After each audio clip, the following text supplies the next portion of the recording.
How's it hanging, everybody? So today we're talking about the Analogue Pocket because I really owe you guys an update. The Analogue Pocket is part of my roots here on YouTube. My first videos that I ever made, or some of the first videos I ever made, were about the Pocket and how excited I was about the Pocket leading up to launch. I described the Pocket as a potential dream device for me. Now, of course, this was a time before we had all the Anbernics and the Retroids and the Miu Minis and all the different junk that is flooding the handheld market today. So it was a different time, and the Analogue Pocket had an incredible appeal at the time. And let me tell you, of course, part of the appeal was that the Analogue Pocket can play cartridges, right? That's a huge appeal. Then there's the great screen. That's also a huge appeal. But then the real appeal was the potential for something like what would eventually become openFPGA. Because these analog consoles, they tend to open up over time, and there's ways to play your ROMs and stuff like that on them. So I was just thinking all of this time that, like, hey, the Analogue Pocket, it's going to be open, and I'm going to be able to play like all these different retro systems on it, and it's going to be perfect FPGA hardware emulation, and we're set. Like, this is going to be like the ultimate sort of, retro device. And now here, fast forward 2 years. It's been 2 years since the Analogue Pocket showed up at my doorstep. It was actually January 2022, so just over 2 years. And I was part of the very first pre-order shipment round of the Pocket, way back in, I think, summer of 2020. Pandemic was raging. Analog still was doing their thing. They got their pre-orders in. Of course, there was a bunch of delays, but whatever. We finally got the Pocket, and I've had it for 2 years. So I want to talk about my likes, my dislikes, and just my overall impressions of the Pocket after all of this time. So I want to start off with a few nagging negative pieces of criticism, and I want to start right off with a cartridge. This is a Game Gear cartridge. I picked up the Game Gear adapter, which was only $30, so I figured, why not? I have Game Gear games. Seems like a good deal, so I got it. So here we go. Here is some Ninja Gaiden. And we're going to go right into Ninja Gaiden here. And right away, I have a problem. I'll show you what it is. Okay, moving around here, moving around, jumping and attacking, but I have a problem. I've immediately identified a problem. When I first got my Pocket, day one, I knew I had to change a setting. I got to change the controls because this right button is jumping and the bottom button is the action. That's not how it's supposed to be. Have we learned nothing from Super Mario World, which set the standard, the gold standard, that B is the jump button, not the action button, and Y over here in Nintendo speak is, the action button. So we got some work to do right out of the gate. So let's pause the game. We're gonna go into settings. We're gonna go to Pocket, Systems, Game Gear, and then Controls. Oh wow, it's grayed out. I wonder why it's grayed out. I wonder why it was grayed out at the launch of the Pocket. Why is it that if I back up here and if I go to Game Boy, I can change the controls? Of course, there's no Super Game Boy for the Game Gear, but still, same concept. You just change the buttons to be the ones that I want. So, go to Game Boy Advance, Controls, same thing. So Game Gear, on the other hand, the feature is still grayed out. This feature has been pending for 2 years. I am running currently the latest firmware. I'll show you. Analogue OS 2.1. That's the current one as of the time I'm uploading this video. At least I think. I don't believe there's been another one. But this deep into the game, I still can't change the Game Gear buttons. Why?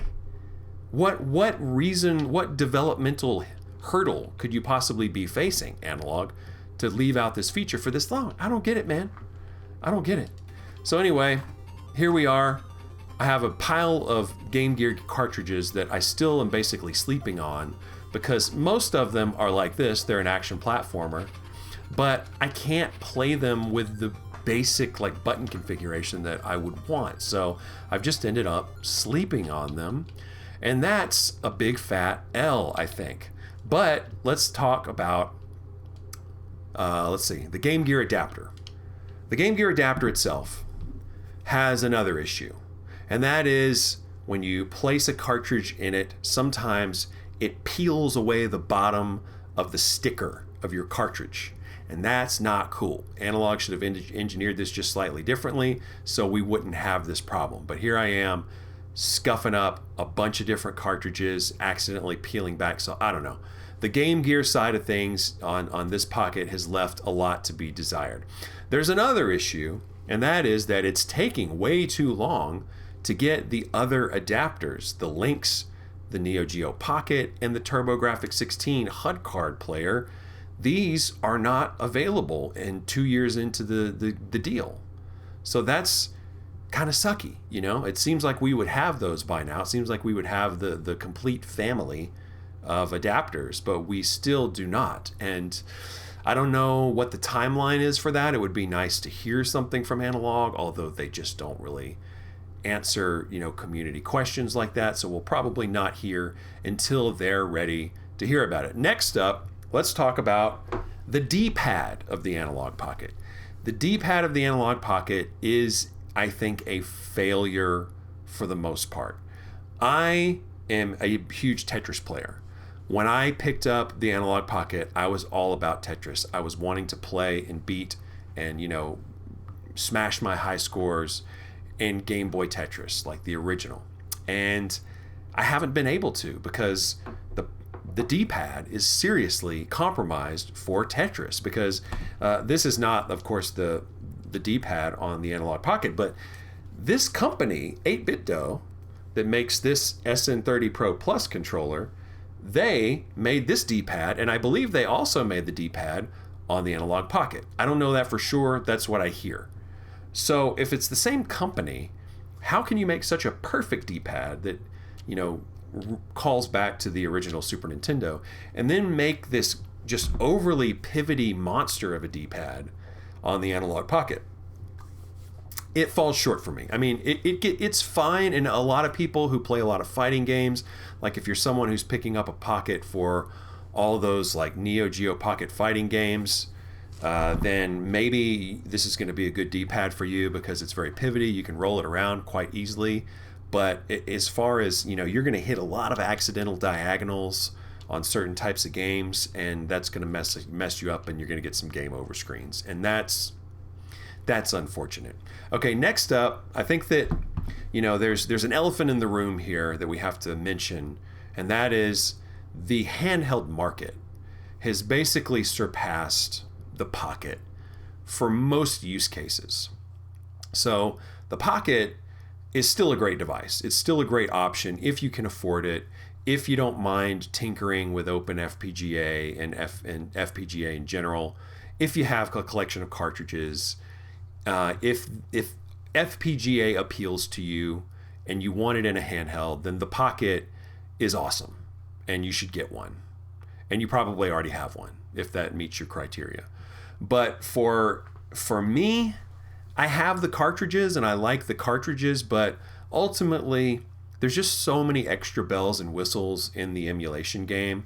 Using something like my Retroid Pocket Flip, my Miu Mini, or even my Steam Deck, like these devices do so much vastly more than the Steam Deck can with things like retro achievements, lots and lots of different shaders and filters that you can throw on, fast forward, rewind, super easy save state implementation, and a billion other things just really make those devices more appealing, I think, for most people.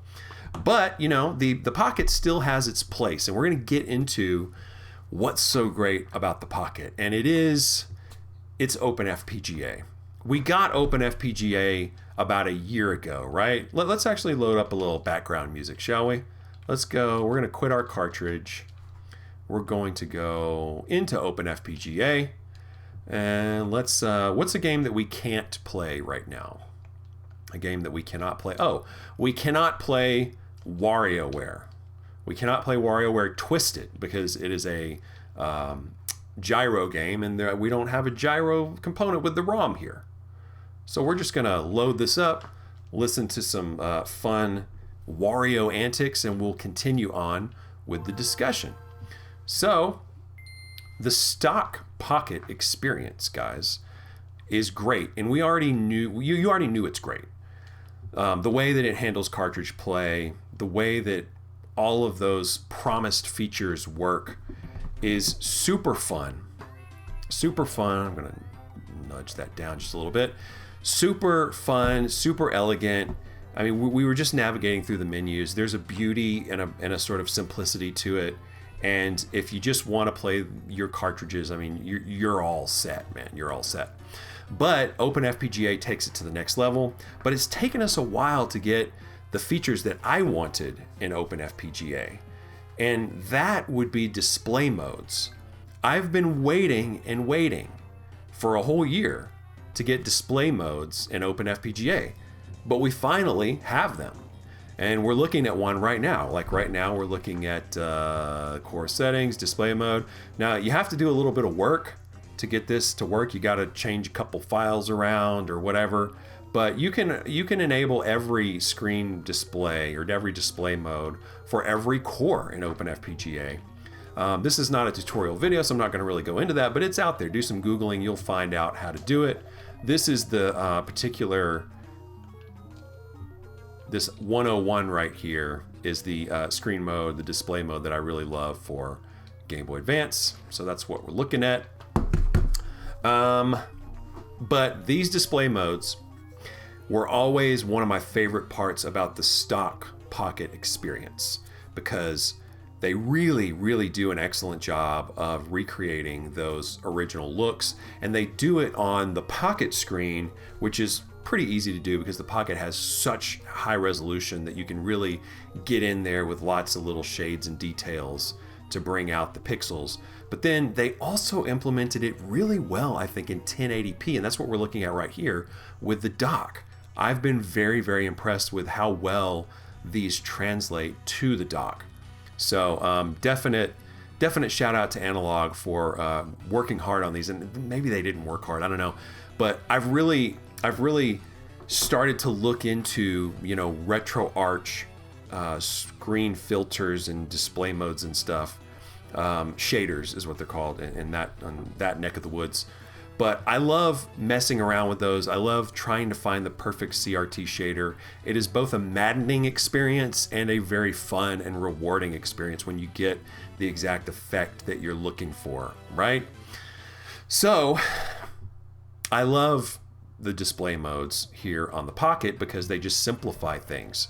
The Trinitron display mode is really kind of the star of the show, and we should probably look at that. But the Trinitron, so Trinitron is a Sony product, a Sony display type, and I think what they're going for here is a PVM style of CRT shader for this Trinitron display mode. And it's very nice because it looks really good in 1080p. I guess my only sort of somewhat bummer about this is that it looks good in 1080p, but it doesn't do a lot of CRT stuff. The PVM look to me is very almost like pseudo HD. It's like it doesn't really, you know, blend the pixels and do all of the fun, like, you know, transparency effects like the Sonic waterfall trick or whatever. In fact, let's actually go look at the Sonic waterfall. No, let's not do that. But we're going to boot up Sonic just because it's a pretty game to look at and it can show off this display mode. So let's go back to openFPGA. We're going to go down to the Genesis and down to Sonic. Lot of cores, by the way. We're just swimming basically in cores at this point, and we've got awesome cores of like old, you know, arcade games. We got some Donkey Kong on here. That's super cool. Okay, Sonic the Hedgehog, where are you, guy? Here you go. So let's just have a little gander, take a little gander at how this Trinitron mode actually looks. I love the way this thing looks. And again, it looks super clean and super good on a 1080p. And the reason I keep saying that is because for those of you who have dug deep into the world of RetroArch shaders, you might know that 4K is really the place to be if you want to really recreate the look of those phosphors and the pixel blending and all of those wonderful effects that you get on a CRT. But it's very handy and very nice and very noble for Analogue to give us a really clean, really spiffy CRT filter. Now here's what I would like. I would like Analogue to maybe perhaps give us a couple other CRT type options that do like more CRT type stuff, like the Sonic waterfall trick. If you don't know what I'm talking about, Google Sonic waterfall, shader, and then you'll see exactly what I'm talking about. On an old CRT, Sonic appears to be behind or in the waterfall, and when you turn that feature off, he is no longer, or when you just turn it on regular HD mode like we would have going into core settings normal, then you lose a lot of the the way the games were intended to make. Now I will say that these shaders are an absolute rabbit hole and they don't really matter, right? It's just a fun extra layer that you can get into, but at the end of the day, retro games look great when they're in HD. They look great when they're in some sort of shader mode. So play them how you like to play them. No gatekeeping here, but I would appreciate if Analogue gave us a couple of extra CRT modes that might give us a little more of that blur, that phosphor blur look that also worked well and does well with 1080p.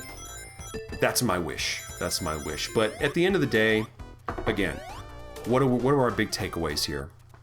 The Analogue stock experience with the cartridges is absolutely fantastic. The openFPGA, as of now, as of today, is finally feeling like it's in a complete state with the display modes and with the other features and all of the cores that we have.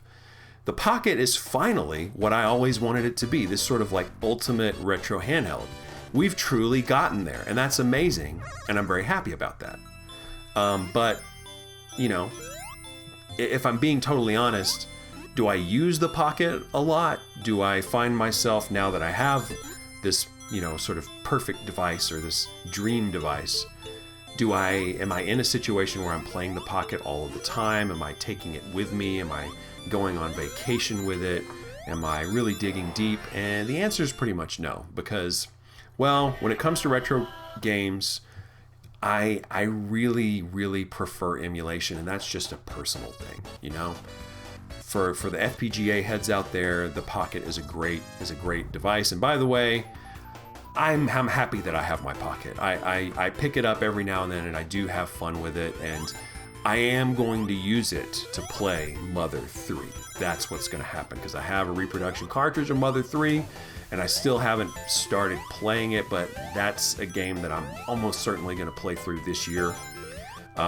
We'll see. Maybe they make some fun Mother announcements over at Nintendo. I don't know what's going to happen, but assuming we don't get some sort of surprise Mother 3 drop this year, I'm going to be playing Mother 3 here on the Analogue Pocket. And there's a bunch of other games in my backlog, so it's just a question of where do I want to play the games. Most of the time, it's going to be on another device, but for some really special games, the Pocket makes a lot of sense. It really does, because it is a really great device. It is a fun device.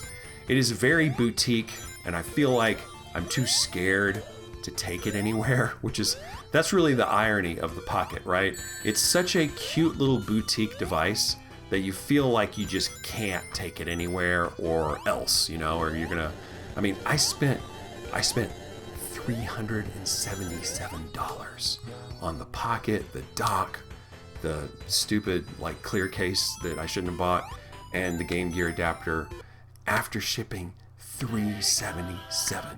$1.44. Whew. That's a lot. That's a lot of money.